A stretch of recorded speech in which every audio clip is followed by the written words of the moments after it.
বিসিবির আপনারা সবাই অবগত আছেন যে বিসিবির নির্বাচন পরিচালনা পরিষদের নির্বাচন নিয়ে দুটি পৃথক রিট হয়েছে।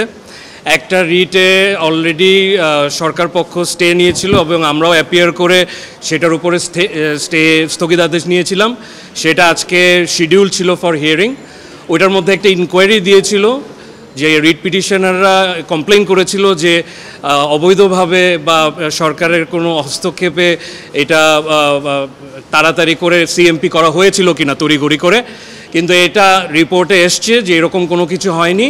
So the stay must continue এবং আমরা বিসিবির তরফ থেকে বলেছি যে সব প্রক্রিয়া একদম সঠিকভাবে অ্যাজ পার কনস্টিটিউশন হয়েছে, সে কারণে এই নির্বাচনকে কোনোভাবে স্থগিত করার কোনো রকমের কোনো সুযোগ নেই এই বলে আমরা সাবমিশন রেখেছি এবং এটাতে মাননীয় চেম্বার জজ আদালত সন্তুষ্ট হয়ে ওনারা স্টেটাকে বর্ধিত করেছে। তার মানে আগামীকালকে নির্বাচন হওয়াতে so far age relates to the first case, যেটা আপনার জেলা এবং বিভাগে যেই চিঠিটা নিয়ে প্রশ্ন করা হয়েছিল সেটা আর রয়েছে না। ইলেকশন উইল প্রসিড এবং ওই চিঠির কার্যকারিতাও কোনো এটা বহাল থাকবে। দ্বিতীয় একটি কেস হয়েছিল, জনাব ফারুক আহমেদ সাহেব চ্যালেঞ্জ করেছিল 15টি কাউন্সিলর, দ্যাট ইজ 15টি ক্লাবের কাউন্সিলরশিপকে নিয়ে চ্যালেঞ্জ করেছিল এবং অনারেবল হাইকোর্ট ওটাতে স্টে দিয়েছিল। সেইটার এগেনস্টে আজকে রিট পিটিশনার রেসপন্ডেন্টরা ওই 15টি ক্লাব আজকে সিএমপি ফাইল করেছে, ওইখানেও আমরা অ্যাপিয়ার করেছিলাম। কোর্টকে আমরা সাবমিশন রেখেছি যে আমরা কোনোভাবেই নির্বাচনকে বাধাগ্রস্ত করতে চাই না, বাকি সব পুরোটুকু সিদ্ধান্ত কোর্টের এখতিয়ার।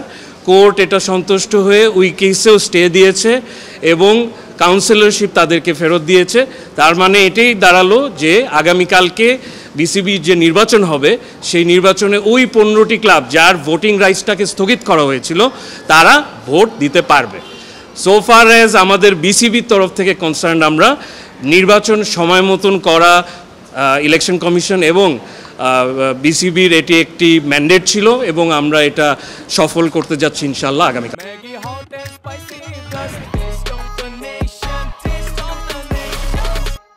সেটা আসলে ইলেকশন কমিশন এবং বোর্ড ডিসাইড করবে, তবে বিসিবি লয়ার এবং এই প্রক্রিয়াতে জড়িত থাকা কারণে আমি যেই কথাটা আপনাদেরকে বলতে পারি যে সব কিছু যথেষ্ট স্বচ্ছভাবে হয়েছে এবং নির্বাচন মানেই আপনারা জানেন যে মামলা হবে, ডাকসুর নির্বাচনও মামলা হয়েছে, কিন্তু এই মামলাতে যদি প্রাইমা ফেসি যদি কোনো উপাদান সিরিয়াস পাওয়া যেত সেরকম, তাহলে কিন্তু নির্বাচন ঠিকই স্থগিত হতো।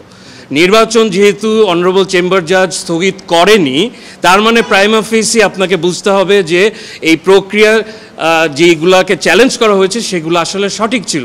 হ্যাঁ, এটা ঠিক যে হাইকোর্টে এটাকে বিচার করার জন্য ফেরত পাঠিয়েছে এবং হাইকোর্টে যেই রায় হবে আমরা আশাবাদী যে সেখানেও অনারেবল চেম্বার জাজ যেভাবে করেছে সেভাবেই এটা ডিসাইডেড হবে এবং এই নির্বাচন অ্যাকচুয়ালি ভ্যালিড হবে।